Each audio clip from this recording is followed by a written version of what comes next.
اعوذ باللہ من الشیطان الرجیم، بسم اللہ الرحمن الرحیم۔ تمام تعریفیں اس پروردگار کے لیے کہ جو تمام جہانوں کا پالنے والا ہے۔ درود و سلام ہو محمد و آل محمد پر کہ جو وجہ تخلیق کائنات ہیں۔ سلام ہو ان آنکھوں پر کہ جو ہدایت کی منتظر ہیں۔ سلام ہو ان کانوں پر کہ جو ہدایت کو سنتے ہیں۔ سلام ہو ان قدموں پر کہ جو ہدایت کے راستے پر چلتے ہیں، اور سلام ہو ان ذہنوں پر کہ جو ہدایت کے عاشق ہیں۔ مسجد گریہ کناں ہے کہ نمازی نہ رہے، مسجد گریہ کناں ہے کہ نمازی نہ رہے، او صاحب اوصاف اجازی نہ رہے۔ رہ گئی رسم اذاں روح بلالی نہ رہی، رہ گئی رسم اذاں روح بلالی نہ رہی، واعظ قوم کی وہ پختہ خیالی نہ رہی۔ تو ناظرین و حضرات، السلام علیکم ورحمۃ اللہ وبرکاتہ۔ میں آپ کی میزبان نادیہ فاروق مدرسہ تعلیم القرآن کی طرف سے ایک اہم ترین ٹاپک لے کر آئی ہوں، ایک اہم ترین موضوع لے کر آئی ہوں، اور وہ موضوع مسجد کے احکام ہیں۔ تو آج اس اہم ترین موضوع پر گفتگو کرنے کے لیے ہمارے ساتھ موجود ہیں خواہر آمنہ فاروق۔ جی خواہر، السلام علیکم ورحمۃ اللہ وبرکاتہ۔ وعلیکم السلام ورحمۃ اللہ وبرکاتہ۔ آپ کا کیا حال ہے؟ آپ ٹھیک ہیں؟ جی الحمدللہ میں ٹھیک ہوں۔ جیسا کہ میں نے آپ کے سامنے بیان کیا کہ آج ہم جس اہم ترین موضوع پر گفتگو کریں گے وہ مسجد کے احکام ہیں۔ مسجد اللہ کا گھر ہے، مسجد میں نماز پڑھنے کی تاکید کی گئی ہے، کیونکہ خدا خود فرماتا ہے کہ زمین میں میرا گھر مسجد ہے، اور جو طہارت کے ساتھ، پاک و پاکیزگی کے ساتھ میرے گھر میں میری زیارت کو آئے گا، اب جس کی زیارت کی جائے اس پر لازم ہے کہ وہ اپنے مہمان کی عزت کرے، وہ اپنے آنے والے کی عزت کرے۔ اگر کوئی ہمسایہ مسجد ہو تو اس کا گھر میں نماز پڑھنا مکروہ ہے۔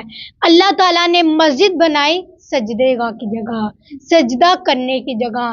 تو آج میرا آپ سے سب سے پہلا سوال ہے، وہ کون سے مقامات ہیں کہ جہاں نماز پڑھنا مستحب ہے؟ یہ آپ نے بہت ضروری سوال کیا کہ وہ کون سے مقامات ہیں کہ جہاں نماز پڑھنا مستحب ہے۔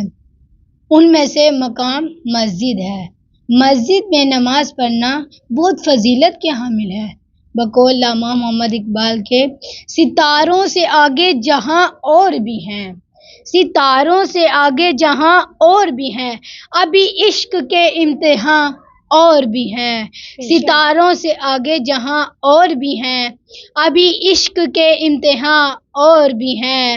تو شاہین ہے پرواز ہے کام تیرا، تو شاہین ہے پرواز ہے کام تیرا، تیرے سامنے آسماں اور بھی ہیں۔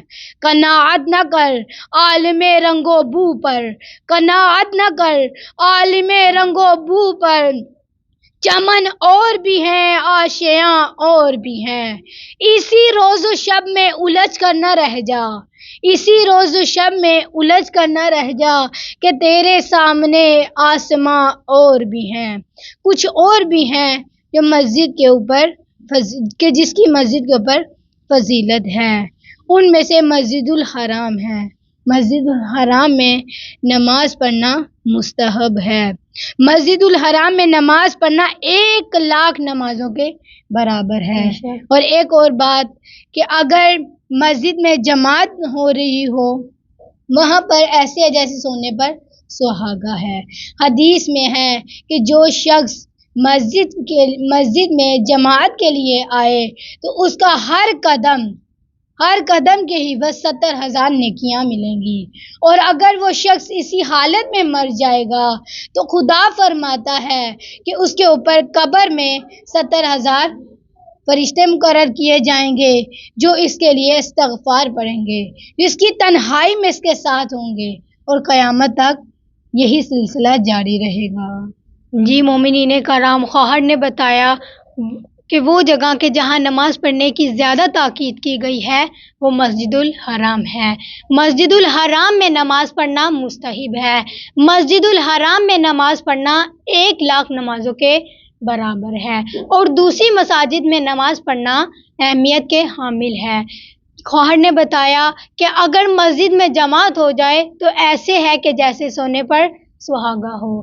تو خواہر میرا آپ سے سوال یہ ہے کہ کیا ائمہ معصومین کے حرم میں نماز پڑھنا مستحب ہے؟ جی، ائمہ معصومین کے حرم میں صرف مستحب نہیں ہے بلکہ بعض مساجد سے بہتر ہے، اور امیر المومنین کے حرم میں نماز پڑھنا 2,00,000 نمازوں کے برابر ہے۔ جی مومنین کرام، خواہر نے بتایا کہ ائمہ معصومین کے حرم میں نماز پڑھنا مستحب ہی نہیں بلکہ دوسری مساجد سے بہتر ہے، اور امیر المومنین کے حرم میں نماز پڑھنا 2,00,000 نمازوں کے برابر ہے۔ تو خواہر میں آپ سے سوال کرنا چاہتی ہوں کہ عورت کے لیے کہاں نماز پڑھنا مستحب ہے؟ جی، آپ نے بہت ضروری سوال کیا، یہ ہم سب خواتین کے لیے جاننا بہت ضروری ہے۔ بے شک۔ عورت کے لیے گھر میں نماز پڑھنا مستحب ہے، اور وہ بھی پچھلے کمرے میں نماز پڑھنا مستحب ہے۔ ہاں، یہاں پر ایک غلط فہمی دور کرتی چلوں کہ اگر وہ خاتون پردے میں ہے، وہ پردے میں اپنے آپ میں محفوظ ہے اور نامحرموں سے خود کو بچائے گی تو پھر وہ مسجد میں جا کر نماز کو ادا کر سکتی ہے۔ جی مومنین کرام، خواہر نے بتایا کہ عورت کے لیے روٹین میں گھر میں نماز پڑھنا مستحب ہے، اور اگر ایسے موقع پر کہ اگر وہ اپنے پردے کی حفاظت کر سکتی ہے، نامحرموں سے بچا سکتی ہے، تو اگر مسجد میں تعلیم و تربیت کا بندوبست ہو تو اس کے لیے وہاں پر جانا ضروری ہے۔ تو خیر میرا آپ سے سوال یہ ہے کہ وہ کون سا کام ہے کہ جو مسجد میں کرنا مستحب ہے؟ جی، آپ نے بہت ضروری سوال کیا، مومنین کے لیے جاننا ضروری ہے کہ وہ کون سا کام ہے جو مسجد میں کرنا مستحب ہے۔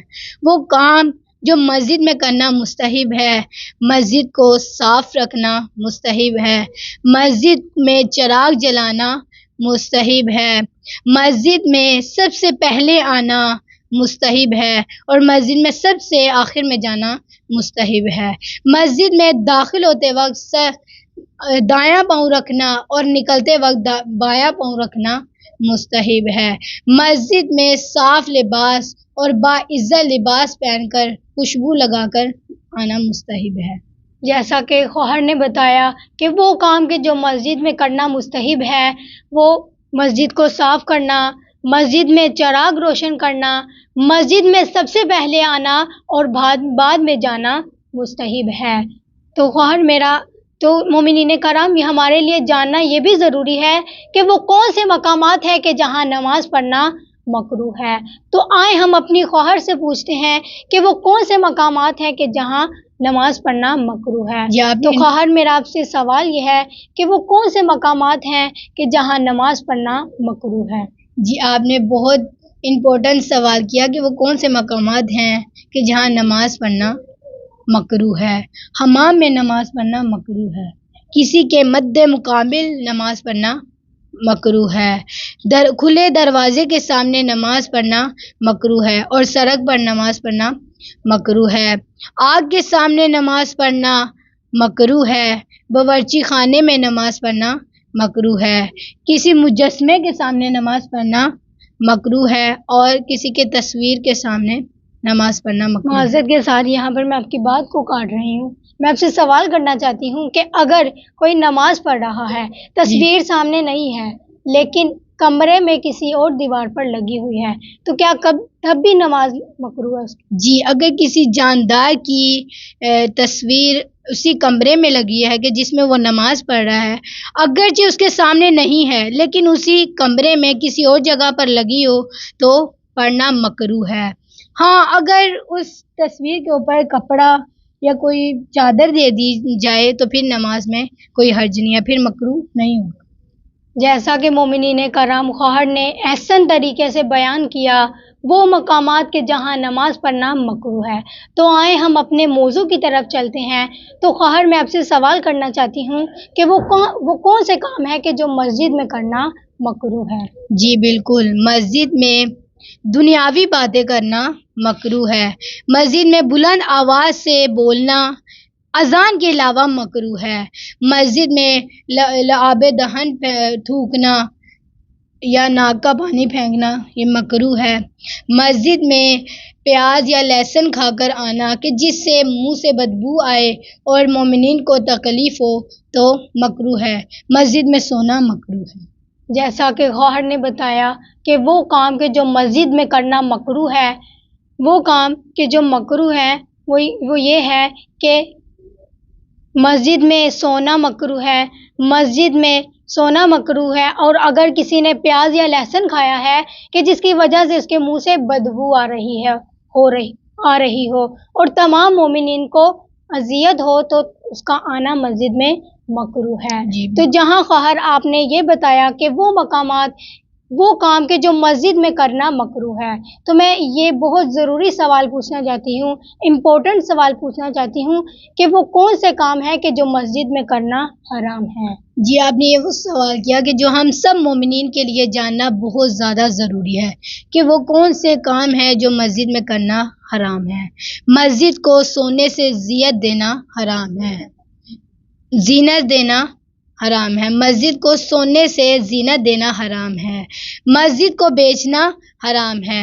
زمین کا جو نچلے والا حصہ ہے اس کو نجس کرنا حرام ہے۔ مسجد کا اوپر والی جو چھت والا حصہ ہے اس کو نجس کرنا حرام ہے۔ مسجد کے اندر والا حصہ دیوار کو نجس کرنا حرام ہے۔ مسجد میں اس کو سونے سے زینت دینا حرام ہے، اور مسجد کسی کا غصب کیا جائے، یعنی کہ مسجد غصب کر کے اس پر ادھر مکان بنا لیا جائے، اگر وہ حصہ نجس ہو جائے تو یہ بھی حرام ہے، وہ جگہ بھی حرام ہے۔ جی مومنین کرام، خواہر نے بتایا کہ وہ کام کہ جو مسجد میں کرنا حرام ہے، مسجد کو بیچنا حرام ہے، مسجد کی زمین کی نچلا والا حصہ نجس کرنا حرام ہے، اور مسجد کو بیچنا حرام ہے۔ اور اگر کسی نے مسجد کو غصب کیا ہے، مسجد کی جگہ کو غصب کیا ہے اور وہاں پر مکان بنا دیا ہے، تب بھی نجس کرنا حرام ہے۔ امید ہے کہ آپ سب نے اس پروگرام سے استفادہ حاصل کیا ہوگا۔ ہمیں اپنی دعاؤں میں یاد رکھیے گا۔ تب تک کے لیے اللہ حافظ۔